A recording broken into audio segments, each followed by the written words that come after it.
Au nom du Père et du Fils et du Saint-Esprit. Amen. Le Seigneur soit avec vous.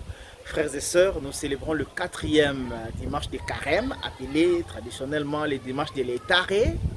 Les textes qui nous sont proposés en méditation nous invitent à reconnaître le merveille de Dieu, nous laisser réconcilier avec lui et mener une vie nouvelle. Dans la première lecture tirée du livre de Josué au chapitre 5, verset 9, puis le verset 10 à 12, Dieu dit aux enfants d'Israël qui voyaient comment j'ai enlevé la honte qui était sur vous. Je vous ai fait sortir d'Égypte. Il les a libérés de l'esclavage. Il les a bénis. Il leur a donné une terre. Et la manne a arrêté de tomber. Ils doivent vivre des produits de leur champ. Les produits venant de leur travail, le travail de leurs mains. Parce que Dieu les a déjà bénis. Alors ils doivent mettre à l'œuvre la bénédiction de Dieu et continuer toujours à se souvenir des merveilles de Dieu, garder la foi, garder l'alliance, mais travailler. Arrêter le paternalisme. Dieu il a essuyé aussi nos larmes. Dieu nous a fait parvenir là où nous sommes. Mais souvent, nous sommes toujours des plaintifs, même sur le plan spirituel. Nous sommes toujours des plaintifs, comme si Dieu n'avait rien fait dans notre vie. Mettons à l'œuvre la bénédiction de Dieu. Ne faisons pas un gaspillage de grâce, un gaspillage de bénédiction. Dieu a mis en nous des potentialités, il nous a donné les opportunités, des réussites, des travail. Travaillons, soyons comme les enfants d'Israël, arrêtez d'attendre la manne ne tombera plus. Reconnaissons les merveilles de Dieu, rendons-lui grâce, gardons la foi, mettons-nous au travail, parce que nous en avons les capacités. Reconnaître ce que Dieu a fait pour nous, le servir en travaillant pour mettre à l'œuvre les grâces, les bénédictions reçues de Dieu.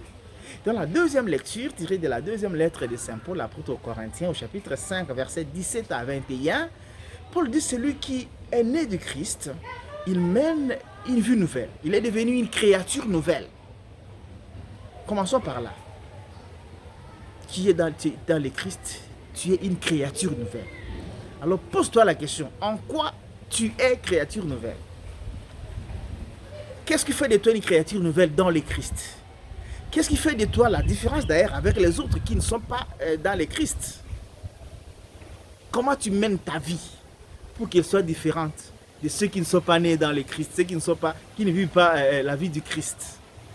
Le Seigneur nous aide à être vraiment différents, mener une vie nouvelle. Avoir des choses ou des habitudes qu'on a laissées, raconter ça dans le passé parce qu'on a abandonné à cause de Dieu, à cause de Jésus.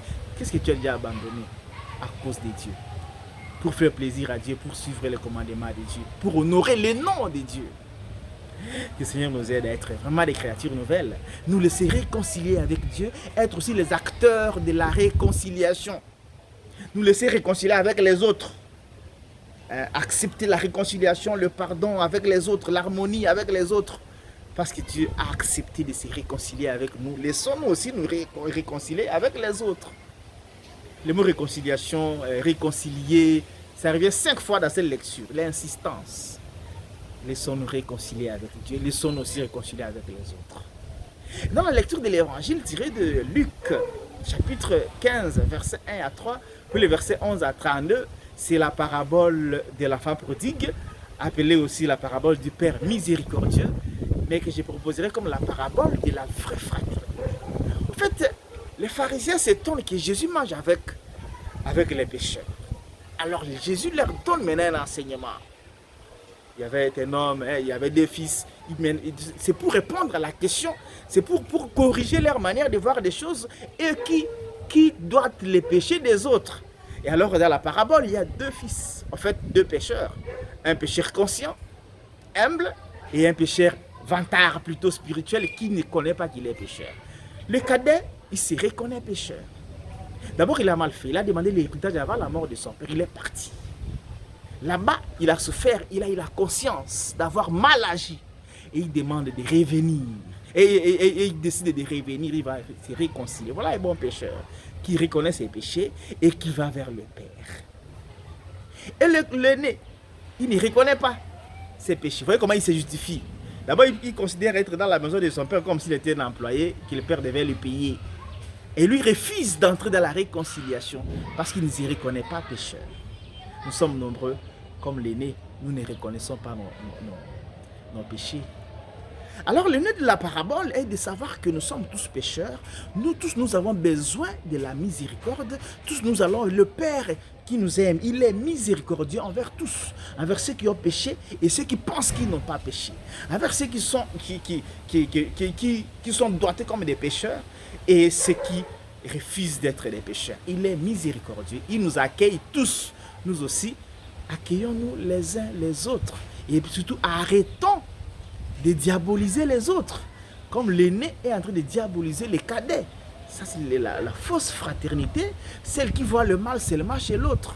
Jésus les invite à se reconnaître aussi pécheurs et d'accepter la miséricorde de Dieu, d'entrer dans la miséricorde. Que le Seigneur nous aide à faire comme cet enfant, les cadets. Lui d'abord, c'est un type irresponsable, je l'appelle comme irresponsable. Il ne veut pas vieillir dans la maison des parents. Il prend le courage d'aller vivre ailleurs. Il se rend responsable, il ne veut pas vivre dans le paternalisme. Hein? On peut même dire que c'est lui qui a tout dépensé. Il n'a rien perdu. Il a gagné en expérience, il a gagné en miséricorde parce qu'il s'est reconnu pécheur. Que le Seigneur nous aide vraiment à nous reconnaître pécheurs et à accueillir aussi les autres.